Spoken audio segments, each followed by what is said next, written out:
കർത്താവ് നിങ്ങളോടു കൂടെ, അങ്ങേ ആത്മാവോടും കൂടെ. മത്തായിയുടെ വിശുദ്ധ സുവിശേഷത്തിൽ നിന്നുള്ള വായന. കർത്താവേ, അങ്ങേക്കു മഹത്വം. അക്കാലത്ത് യേശു തൻ്റെ ശിഷ്യന്മാരോട് അരുളി ചെയ്തു, ഭൂമിയിൽ സമാധാനമാണ് ഞാൻ കൊണ്ടുവന്നിരിക്കുന്നത് എന്ന് നിങ്ങൾ വിചാരിക്കരുത്. സമാധാനമല്ല, വാളാണ് ഞാൻ കൊണ്ടുവന്നിരിക്കുന്നത്.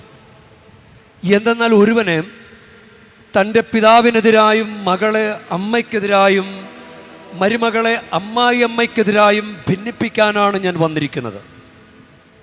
സ്വന്തം കുടുംബത്തിൽപ്പെട്ടവർ തന്നെയായിരിക്കും ഒരുവൻ്റെ ശത്രുക്കൾ. എന്നെക്കാളധികം പിതാവിനെയോ മാതാവിനെയോ സ്നേഹിക്കുന്നവൻ എനിക്ക് യോഗ്യനല്ല. എന്നെക്കാളധികം പുത്രനെയോ പുത്രിയെയോ സ്നേഹിക്കുന്നവനും എനിക്ക് യോഗ്യനല്ല. സ്വന്തം കുരിശെടുത്ത് അനുഗമിക്കാത്തവൻ എനിക്ക് യോഗ്യനല്ല. സ്വന്തം ജീവൻ കണ്ടെത്തുന്നവൻ അത് നഷ്ടപ്പെടുത്തും. എന്നെ പ്രതി സ്വന്തം ജീവൻ നഷ്ടപ്പെടുത്തുന്നവൻ അത് കണ്ടെത്തും. നിങ്ങളെ സ്വീകരിക്കുന്നവൻ എന്നെ സ്വീകരിക്കുന്നു, എന്നെ സ്വീകരിക്കുന്നവൻ എന്നെ അയച്ചവനെ സ്വീകരിക്കുന്നു. പ്രവാചകനെ പ്രവാചകനായി സ്വീകരിക്കുന്നവന് പ്രവാചകന്റെ പ്രതിഫലവും നീതിമാനെ നീതിമാനായി സ്വീകരിക്കുന്നവന് നീതിമാന്റെ പ്രതിഫലവും ലഭിക്കുന്നു.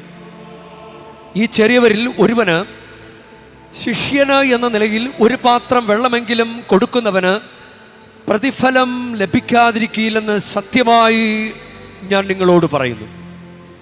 യേശു 12 ശിഷ്യന്മാർക്കും നിർദ്ദേശങ്ങൾ നൽകിയതിന് ശേഷം അവരുടെ പട്ടണങ്ങളിൽ പഠിപ്പിക്കുവാനും പ്രസംഗിക്കുവാനുമായി അവിടെ നിന്ന് പുറപ്പെട്ടു.